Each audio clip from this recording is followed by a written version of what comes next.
from the Wall Street Journal, NATO formally blames Sabotage for Nordstream pipeline damage. Military alliance says it would be prepared to defend its infrastructure from attacks in a ratcheting up of tensions between Russia and the West.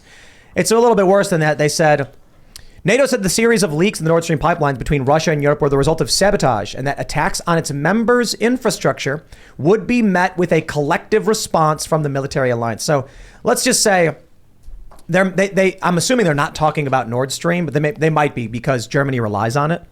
But it's a weird thing because I'm trying to figure out what they're trying to say. Okay, are they blaming Russia for it directly? No, but several member states are. If they are, it's very weird that they're like, our adversary's infrastructure was blown up and we'll retaliate if someone blows up our infrastructure. It's like, it sounds like you blew it up and now you're worried they're going to blow up yours. So, I don't know, World War III or what do you think? It's not a good geopolitical situation for everyone involved here. Everyone's going to lose. Everyone's going to suffer. The people of Europe are going to go without energy. Russia is, of course, already dealing with a lot of consequences because of the war. The U.S. Embassy just announced that any American in Russia should leave immediately. Putin is also set to annex large parts of Ukraine, which is going to set the groundwork for a possible nuclear attack on territory that now he claims is his. And again, it's a messy situation. It's a very complex situation. We should be calling for de-escalation. And sadly, all we're seeing on the corporate media is escalation, putting more fuel on the fire, which is dangerous for everyone and stupid, in my opinion. It looks like Vladimir Putin may go with the Zap Brannigan strategy. Are you guys familiar with this? No, what is it? Explain it, please. It's where he sends wave after wave of his own men just into the onslaught until it completely overwhelms. Now, that's a joke, right? But that's actually the traditional Russian strategy. It is, so historically. Right, so during World War II, so this is amazing. I've got a Soviet, what is it called? I think it's called the P-64. I could be wrong. I don't know if you know this. It's Polish. And it was from the Cold War. It's a 9mm Makarov. It's a handgun. And it's ergonomical only for your right hand, which is okay, I guess. It's not inclusive. And nobody ever wants to use it at the range. You know why? It bites into your hand. It hurts. Ugh. And so it's fun to have these Soviet bullets, these Makarov bullets. But the thing is, when they were making guns, they were like, they don't care if it hurts. They don't care if it's made of crap. They're just going to make a ton of them and crank them out and give them to everybody and say, go for it. So I think the story was in World War II. They mass produced a whole bunch of garbage tanks. And then Germany was like, we're going to make really good tanks that were really hard to make. And then Russia just stormed through with all of them blowing up. And they're like, more is better. So yeah, it looks like, as much as I can joke about Futurama, with the conscription of 300,000 men and the reporting that he could even bring up to 1 million, seems like the annexing of the territory strategy is going to be, okay, how many Ukrainians are there? Screw it. Just send 300,000 guys there and we'll win.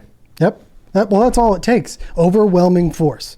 That's always been Russia's main way of doing things. And they have very little care for human life in general. Well, and that's what we've seen from Putin over and over and over again. That's what we've seen from almost every government. That is true. That is true. But especially the Russians, especially the Soviets. When Stalin was just, mass murdering people, mass taking people, starvation. He didn't care about the people. He didn't care about the people on the ground.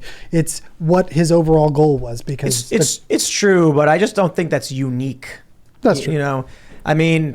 Barack Obama blew up a bunch of kids. Yeah. It's not the same as, Holodomor or anything like that. Yeah. So there's certainly people who are substantially worse. That I understand. But I just think, governments, this is what they do. World War I was pure attrition. It was just trench warfare against machine guns. But I think But also in World War I, they used to cut underground cables and mess with each other's infrastructure. So we have to understand that this was an act of war. What are going to be the larger ramifications of it, or something that is dangerous for everyone? Escalations. Sorry, yes. I cut you off. No, it's okay. No, I just think the higher you get up in the escalon of things, high atop the thing, the less you care about the people below you, because you don't see them, you don't deal with them, you don't see what they're doing on the ground, you don't see their families, you don't see that they can't pay their bills, that they can't get groceries, they can't get gas. I mean, it's all to varying levels of degrees. But as you get higher up in power, That's how people tend to look at it. I think about that with like the opioid crisis too. I hear a lot about people Yes. and like, oh, and his wife got addicted to opioids and then she died. And part of me is like,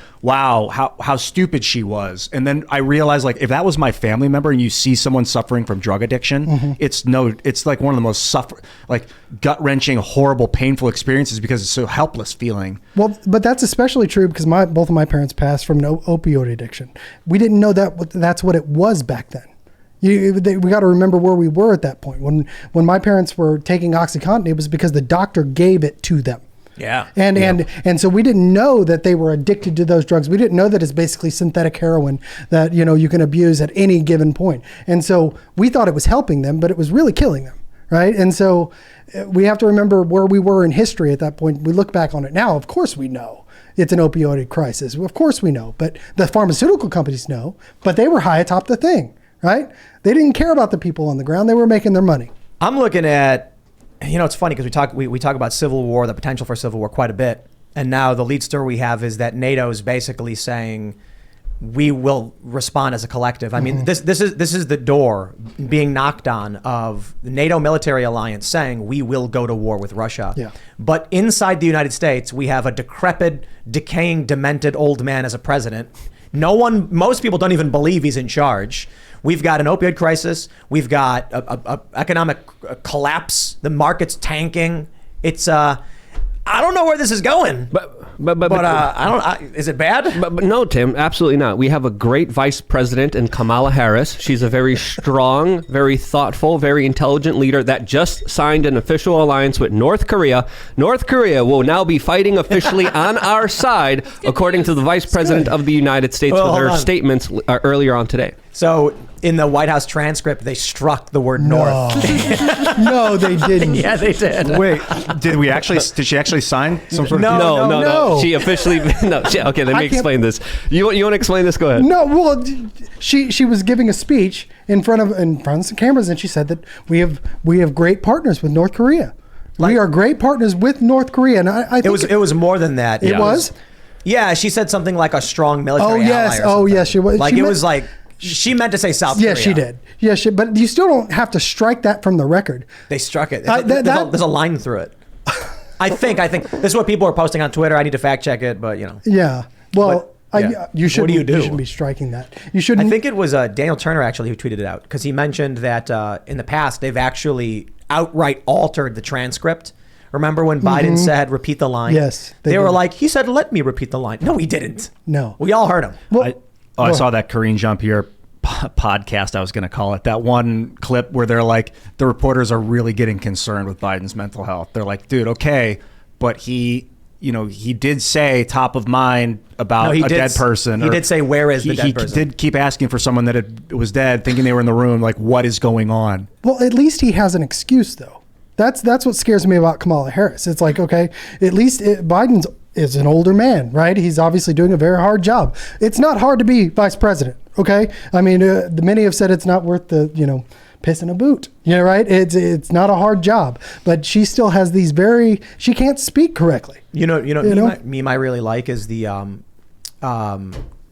what's that show where Impractical Jokers or something, like what's where they're all laughing. The guy's backstage looking at the screen, making another guy do something. We need to make a meme of Karine Jean-Pierre, and then it's the guys that are like, okay, now just say a bunch of random words, and then she talks, and then it's them laughing because she's a master of improv. That's why we hired her. Saying random things, and you're like, look, I know the whole thing's a spectacle, but like, going up there and not saying proper sentences is just a Chad It makes move. me angry, and I got to control my anger. It's a total Chad move.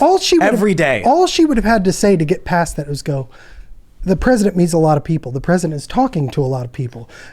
He didn't remember that maybe she had passed away in that moment. That's all she would have had to say. She could have just said, he clearly misspoke. Yes. What more do you want? If she made an accident, accidents happen. If she was like, I don't know what's wrong with them, would she be fired the next day? Yeah. but I don't know. They can't speak the truth. But wait, like, you understand, Ian, like, phrasing it that way is actually like one of the worst possible ways you can phrase it. Yeah, but would she be fired? Would she like the next day? Would they have a new speaker if she was? If she did that or whatever? No, because she was, It would be one of the greatest days in American history. I know. She should get honest for a minute and save the republic. Could you imagine if a reporter was like, just today, the president called out to a deceased GEO representative. Why would he do that? And she went, something's wrong with him. I don't know what. I'm running for president one day. Yeah. That's why I feel like Press Secretary Michael Malice would be so much fun. Oh, yes. Because he'd just say, like, something's wrong with him. You know, you asked if like World War III and these World War III and Civil War. During World War I, the Russians had a civil war. So like it can be both at once. That's really what concerns me. If some crazy war breaks out overseas in Europe and Asia, as if we think it's going to stay there, that then there would be chaos internally. It's like, dude, you saw that the communist revolution brought a century of murder and decay, and then a split up into what they have now, which is no Black Sea access. Like they've had to fight to try and get back access to the Mediterranean because after the Soviet Union was split up, whoever the oligarchs were that chose who got what said, no, Russia's not going to get Sevastopol. They're too strong. We want to block them off from the Mediterranean. But Russia did have, they have a naval base there. And so they were like, okay, this is part of Ukraine, but we don't care that Russia uses it and people there speak Russian. That's why Russia moved in to take it when Ukraine was entertaining joining the EU or NATO. And they're trying to give Donbass, make it autonomous. At least this is what Dave Smith was saying on Rogan was the word on the street when they were negotiating a peace deal, Ukraine and Russia, is like, we're going to make Donbass, the eastern version of Ukraine, autonomous. I don't know if that means give it back to Russia, keep it as Ukrainian, make it its own state, make it independent, and no NATO troops in Ukraine. As pre-decided before 2014, after the fall of the Soviet Union, it was decided we're not going to put NATO forces on Russia's border because now Russia's good now. Now that the Soviet Union's gone, they can be a federation and work with us. And tell me. But NATO's just been expanding, and now Finland potentially joining. So it's funny because I was reading one article and it said Russia's unprovoked invasion of Ukraine, and I'm just like, okay, first of all, that's just an opinion piece, right? Like unprovoked. You can argue that NATO expansion was a provocation. You can argue it wasn't. You can argue whether or not a country wants to join NATO. Russia still has no right to invade Ukraine. But there's certainly, I don't know if provocation is the right word, but there are reasons behind why these things are happening. Yeah, this is a complicated matter that goes back decades and has been escalating slowly and surely. And many people saw everything coming. Many people saw the writing on the walls.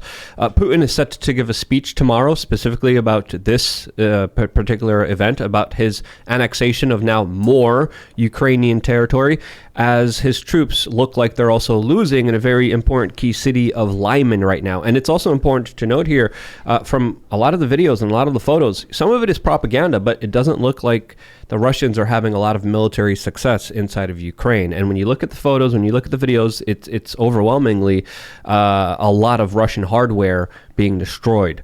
So, just seeing that just highlights, the situation is getting desperate. This is a complicated situation. We don't know who to believe. Everyone's lying from each side here. There's a lot of disinformation. There's a lot of propaganda. And it's going to be interesting to see what he will announce tomorrow, as I will be keeping a very close eye on it. Well, and there's a lot of money being made by replenishing everything that's being blown up. Yeah. And that comes down to it, man. It's always, hey, how can we get more and more stuff in there, more and more billions of dollars worth of munitions so we can put more and more in there when it gets blown up? That's when we're talking about this pipeline. My first thought was CIA. Second thought was corporations, like the corporations that are profiting off of the war. Mm-hmm. Right. So this new Baltic pipeline, whoever is running gas through there has a real good interest in taking away leverage from Russia. But I want to say one last thing on this. Look. Right now, we're dealing with a whole lot in this country with the hurricane, and there's a lot of damage down there. So that's why it's very, very important that we have a decisive president who takes the initiative and sends tremendous relief to Ukraine. Oh my gosh! Yeah, the billions of dollars over there. It's going to do great for all of the suffering Americans because while they're down in Florida looking at their lives being completely destroyed, in their hearts they will be warmed knowing that Ukrainians have guns. Well, that's equity, right? Yeah. I mean, it's global equity, but it's still equity, right? And also, surface-to-air missiles, which are finding their way on their black market. So, that's also really nice to have all over Europe, with fully automatic machine guns also hitting the black market all over Europe, which is absolutely crazy to send so much money, so much weapons with no accountability at all. Thanks for checking out this segment from the Timcast IRL podcast. But if you want to check out the full show live, tune in Monday through Friday at 8 p.m., And if you want more special access content, head over to timcast.com and become a member. Your membership helps sustain this company, keep our journalists employed, makes this show happen, and you will get access to exclusive members-only segments of the Timcast IRL podcast, and there's a massive library to check out. So again, go to timcast.com or tune in Monday through Friday at 8 p.m., and we'll see you all there.